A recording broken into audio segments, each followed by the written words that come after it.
Welcome back.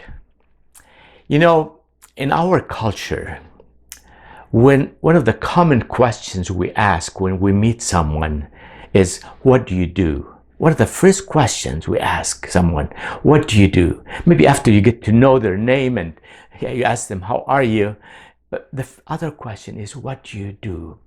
And some way, somehow, we pigeonhole people, we value them based on what they do. As a result, we're inclined to try to do and take careers and jobs and responsibility on what gives us that self-esteem. And we get dragged into roles and responsibilities and careers that are not necessarily a good fit for our natural and God-given talents, because we thrive on what we do. Or quite frankly, we talk about all that we do, the various responsibilities we have, all the things that we keep engaged with to keep us busy, because we feel that the more we do, the more we are valued in the eyes of people.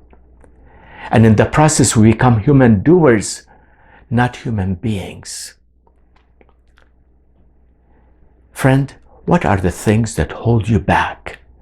What are the myths that hold you back from playing to your strength?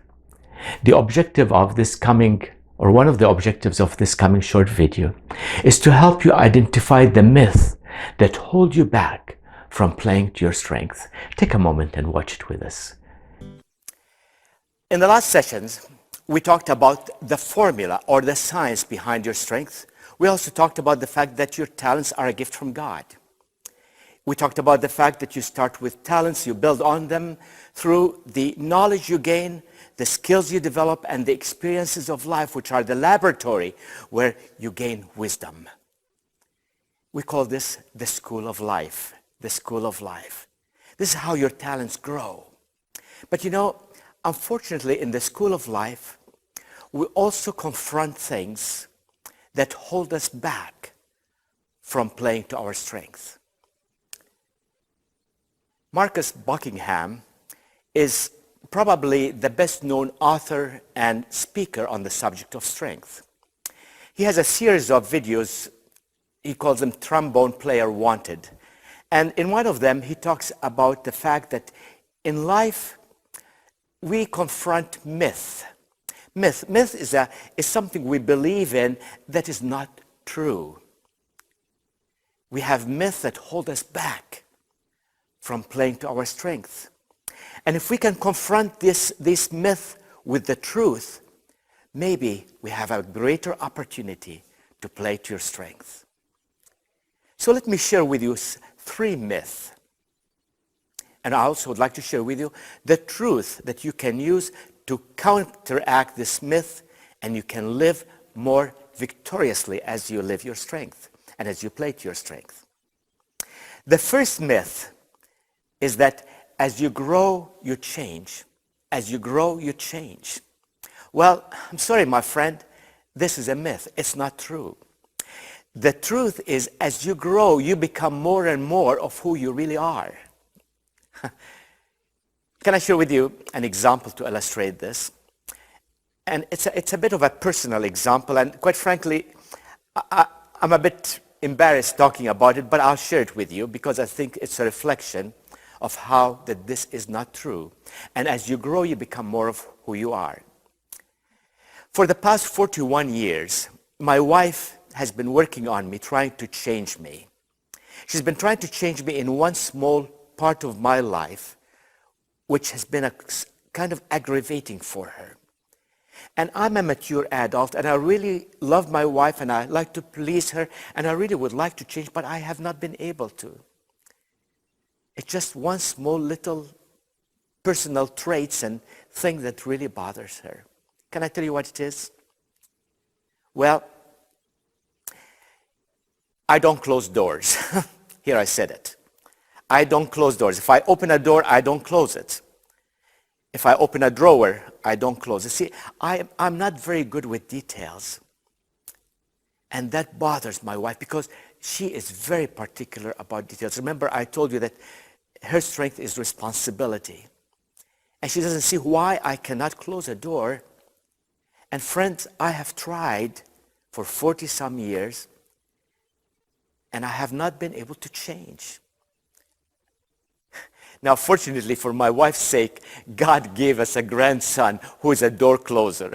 Spencer, our 4-year-old grandchild, he just loves to close doors. You know, it was interesting. He was about a year old, and he was playing on the floor in our kitchen, and my wife gave him her measuring spoons, and that little 1-year-old had them arranged by size. See, Spencer is born with attention to details, and every time he would see a door that's open, he would go and close it.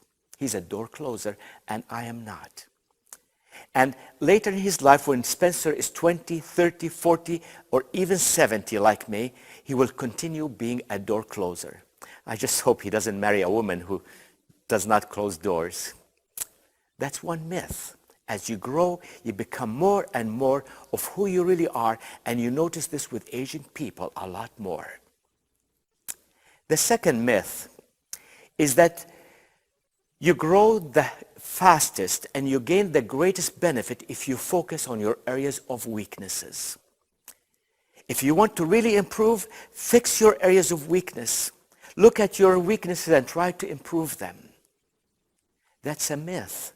The truth is that you have the greatest opportunity to achieve greater rewards and greater results if you focus on where you have natural talents and where you have natural strength. Let me give you an example. The University of Nebraska did a very interesting study. They took a group of students, grade 9 students from high school, and they gave them all a speed reading test. Some of these students averaged about 90 words a minute. Others averaged 350 words a minute. So these were the two extreme sides. Some that averaged 90 words a minute, and others that averaged 350 words a minute. They took these two groups together and gave them a 6-week speed reading course. They all took exactly the same course together. And after the 6-week course, they gave them another speed reading test. The students that had averaged 90 words a minute, they did improve to 150 words a minute. That's 60% improvement, which is good. But the students that had an average reading speed of 350 words a minute, their new average speed was 2,900 words a minute. That's 800% improvement. You see, that second group, folks, had a natural God-given ability that attracted them to reading fast versus the other group. You grow the fastest in the areas where you have your natural strength and natural abilities. So instead of focusing on trying to fix your weakness, focus on the things where you're really good. Invest in that, and you'll get the greatest results. The third myth is that if you want to succeed in life, if you want to be a real team player, chip in.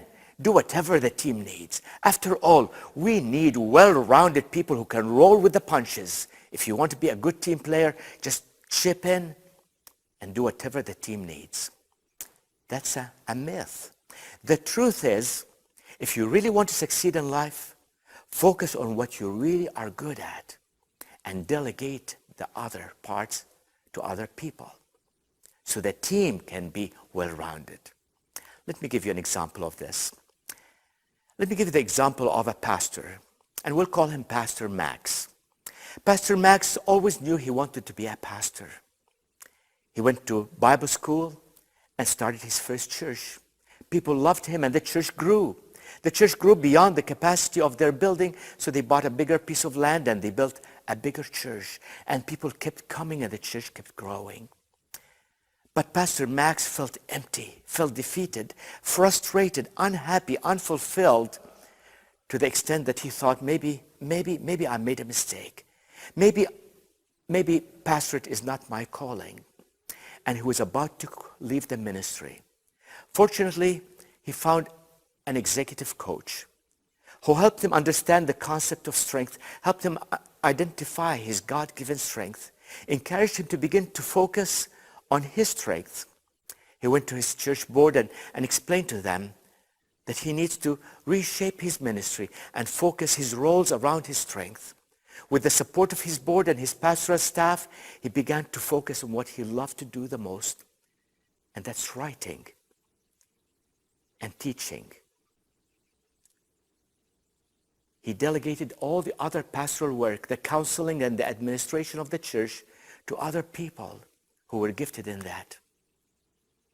Today, the church that Pastor Max leads is not numbered in the hundreds or the thousands, but in the millions around the world through his creative writing that has impacted the lives of millions around the world. You would know him as Pastor Max Lucado, and he wrote about his experience in one of his books, one of his best-selling books. You see, my friend, if you want to succeed in life, focus on your God-given strength and delegate the other roles. And we're going to spend more time talking about your roles. You see, there's something else that holds us back from playing to our strength. And that's called living in the not good enough world. Living in the not good enough world. I lived in that world for most of my life. You see, my father died, I was only 18 months old. And as a result, I spent a lot of time with my cousins. And I was always compared to my cousins. Why can't you be like so-and-so, your cousin so-and-so? Why can't you behave like so-and-so? Why can't you be good in school like your cousin? You see, I wasn't that good in school. As a matter of fact, school to me was a punishment. And I wasn't good in school, and my cousins were much better in school than I was. I lived in that not good enough world through my childhood. And then I left, and most of my career was in the sales and marketing. And you know, that world, they give you a quota and you make your numbers one month, and the next month, you're not good enough. They give you a quota and you achieve it, and then they raise the bar and you don't make your quota the next month, and you're not good enough. We live in our neighborhoods. You have a car that's maybe 5, 6, 8, 10 years old, and your neighbor gets a nice new car, and all of a sudden, you're not good enough. Your children in school come home and talk about their friends who have new clothes, new toys, and all of a sudden you feel you're not good enough. We live in the not good enough world. Your Heavenly Father and my God and your God had a different paradigm, because in Philippians 4:8, we're encouraged to think of whatever things are lovely, whatever things are pure, if there be any virtue, if there is anything worthy of praise, think of these things. My friend, take inventory of the things that are good, that are worthy of praise, things that make you feel good, that energize you. Take an inventory of the experiences of life. There are things that you like and things that you dislike, things that you love and things that you hate. The things that you love are a reflection of your natural God-given talents and abilities, and things that you struggle with, they are a reflection that this is not where you should be. And you see, as you build that inventory, as you take that inventory of your talent, your knowledge, and your skills, and you build it as an inventory, it begins to shape your God-given resume.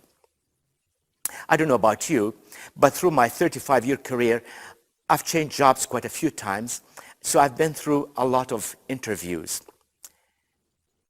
And one of the first questions people ask you in an interview is, tell me about yourself. I don't know if you've been to a job interview, you know that question. Tell me about yourself. And most of us start by talking about our titles and the organizations we worked for. But here's something I really would like you to learn that will change your job interviewing practice. Start by talking about your talent. One of the best ways to describe your talents is using adjectives. So here you finish a sentence by saying, I am, and use adjectives that describe your character. You see, your character shapes how you do what you do, defines the roles you play, and then you follow your adjectives by some of the knowledge you acquired, the skills you developed, and the experiences you have gone through in life. That's how. Tell me about yourself. Now, supposing you're sitting with Jesus, your partner and your coach in this exercise, and he asks you, hey friend, what are the myths that hold you back from playing your strength? Is it your parents' expectations of careers that they wanted you to have? Is it the expectations of society and others placed on you? Or supposing Jesus says, let's sit down and take an inventory. Make an inventory. Make a little table, a simple table. On one column, list your strength. Beside them, list your talents using adjectives. Then list the skills, knowledge, and experience, or sometimes we call it your competency. Then list the things that you like and the things you dislike. The reason we ask you to list the things you like doing, the responsibilities you love, are strong indicators. They validate, they affirm you in your strength. Now, how about if you sat down with Jesus and he said to you, tell me about yourself. Maybe it's a job interview. Picture yourself in a job interview with Jesus. And he tells you, tell me about yourself. Looking at that inventory, what would you say? What would you say? Now, before I leave you, once again, take a few moments. Examine the video, the notes you have taken, or reflect back on the video. What's the most important thing you learned? What's the most important thing you learned? Any changes you feel God is nudging you to do about it? As a result of what you learned, is there some things God is encouraging you to do? What is the application area that you may have gleaned? And then sit down and write a prayer to Jesus. Tell him about the important thing you learned. Tell him how you feel about them. Ask him to help you in applying it. Through the coming week or so, if you have an opportunity, why don't you exercise with a friend? Exercise the job interview, the most common job interview question. This is unfailing. Most job interviews will always have that question. Tell me about yourself. The reason why we encourage you to do that, my friend, and do it often, is because we are in a changing world, and you never know when a time is going to be when you are in a job interview. And we want you to be in good shape. So we encourage you to exercise it often. And as a matter of fact, don't be surprised if through that process, one or more of these friends where you will share that job interview question with, they might have a unique opportunity that you might be interested in.